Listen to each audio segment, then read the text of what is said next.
Então, galera do primeiro ano, olá! Hoje, nesse momento, a gente vai estudar um pouco, não é? Hoje, nesse momento, nós vamos ter nossa aula de literatura.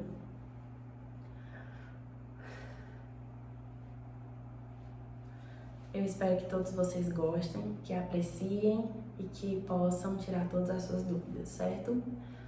Inicialmente, gente, nós não vamos ter nenhuma atividade de literatura, mas com as atualizações que estão sendo feitas, eu vou planejar alguns TDs, algumas atividades e até algumas atividades interativas para colocar aqui, tá certo? Na plataforma, para que vocês também possam interagir mais, certo?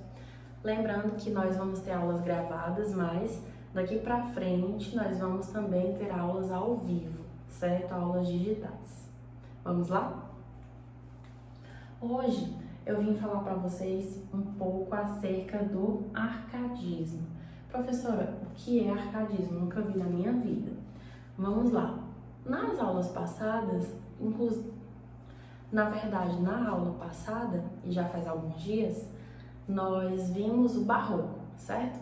Algumas características do barroco no Portugal e no Brasil.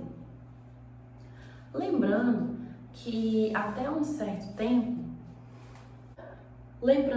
certo tempo a literatura só existia em Portugal, certo? Foi a partir do quinhentismo que a literatura também se manifestou aqui no Brasil, tá bom? Vamos lá.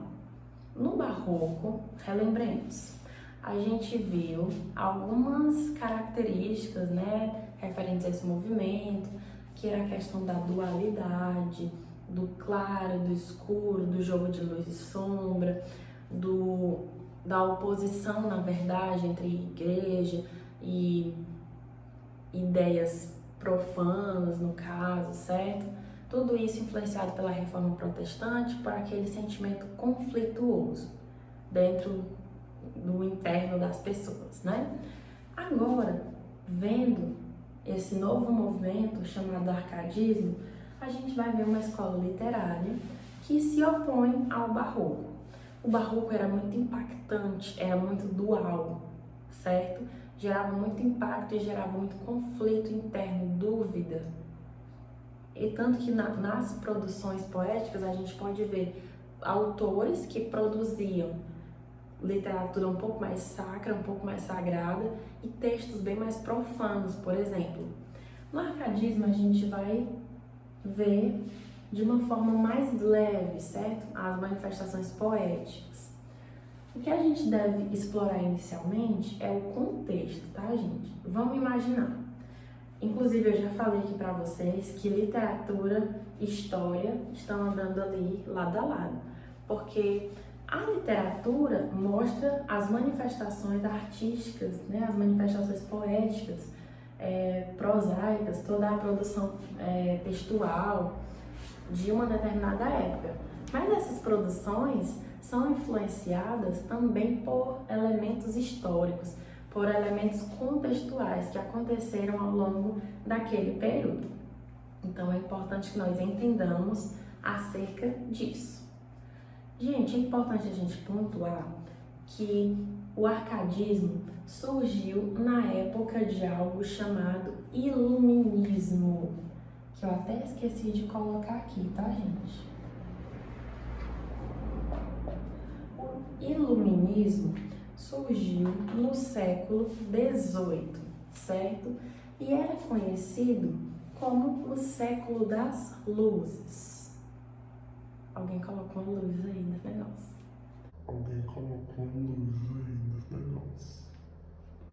Era conhecido como o século das luzes. Por quê? É importante que a gente fale sobre isso. O iluminismo foi um movimento que prezava a racionalidade, que prezava sempre o pensamento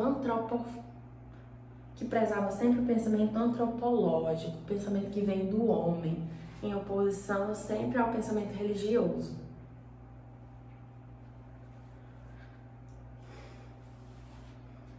Além disso, com o advento do iluminismo, várias novas ideias surgiram, para além dessa oposição às ideias religiosas. Foi a época que surgiu o liberalismo econômico, por exemplo, tá? Só para que a gente possa pontuar. Vamos lá. Com o iluminismo, com o advento do século das luzes, a gente teve em Portugal e na Europa como um todo. O iluminismo a gente conhece muito por ser falado em relação à França, né? Mas foi um movimento que aconteceu na Europa em um todo. E a gente pode observar um desenvolvimento tecnológico, social e científico, já por influências, né, dessas ideias mais inovadoras e mais racionais. Com isso também, a gente teve uma fase de transformações por conta da Guerra da Restauração. O que foi essa Guerra da Restauração?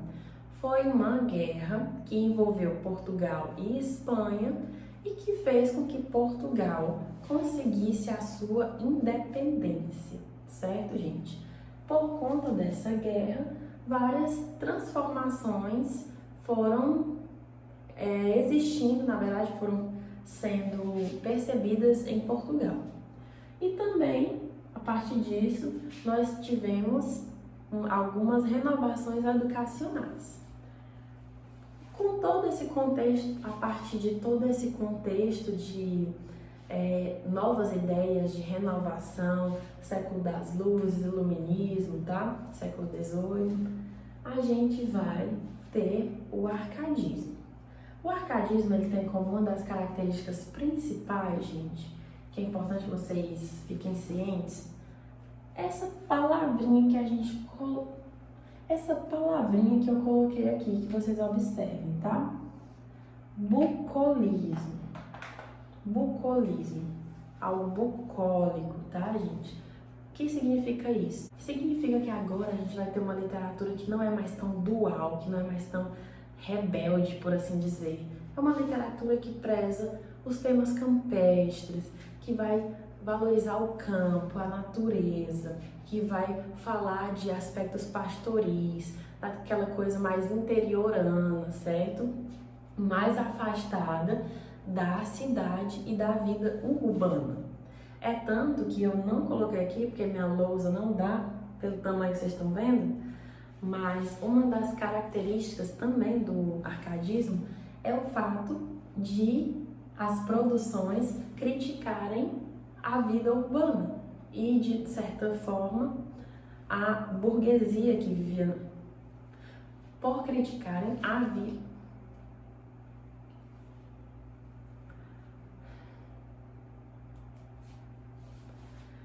Vamos lá. Não, pula essa parte. Continuando a falar sobre o arcadismo. Teve início em 1756, ou seja, século XVIII, com a tal Arcádia Lusitana, gente, que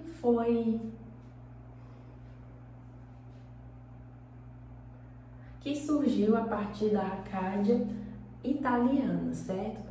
O que é, de fato, uma Arcádia? Nesse caso, a Arcádia simbolizava uma academia de estudiosos, uma espécie de centro de produção artística, cultural, certo? E literária. A partir daí a gente teve como características uma arte menos rebuscada, menos trabalhada, focada nesses temas bucólicos, campestres, pastoris, tá? Voltado também ao estilo mais clássico, não tão rebelde, por assim dizer, não tão brusco quanto era o barroco, tá? Um dos conceitos que a gente pode abordar em relação a esse bucolismo é a questão do locus amoenus. Locus amoenus é uma expressão em latim. Vocês podem perceber que muitos conceitos literários vêm em latim, né? É uma língua que deu origem a muitas línguas, inclusive o português. Locus amoenus representa lugar ameno, significa lugar ameno, ou seja, fazendo referência a esse lugar campestre, é o campo, a calmaria do interior, certo?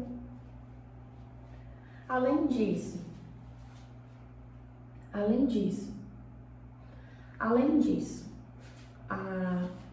o arcadismo teve também como características a objetividade na linguagem e a racionalidade, certo? Por meio de uma linguagem mais simples, menos elaborada, como nós vimos aqui no início. E também, por fim, nós podemos destacar a exaltação da natureza, visto que se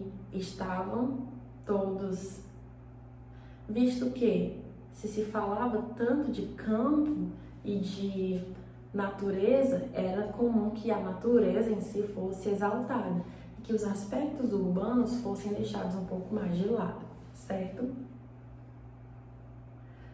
Gente, para fechar nossa aula bem breve, um dos autores que vocês vão ouvir em algum vestibular, em algum momento da vida de vocês, acerca do arcadismo é Bocage, certo? Isso em Portugal, tá bom? Na próxima aula, nós vamos explorar um pouco o arcadismo no Brasil, ok? Então,